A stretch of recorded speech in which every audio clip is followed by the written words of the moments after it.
আমার স্বপ্নগুলো মরে গেছে, আমার ইচ্ছেগুলোতে মরিচা পড়েছে। আজ এক বুক যন্ত্রণা আমার সঙ্গী হয়েছে।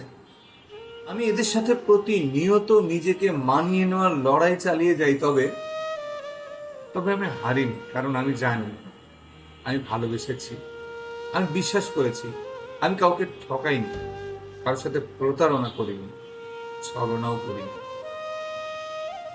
আমি আমার জায়গায় আমার মতো করে যা সঠিক মনে হয়েছে, মন যা সায় দিয়েছে তাই করেছি।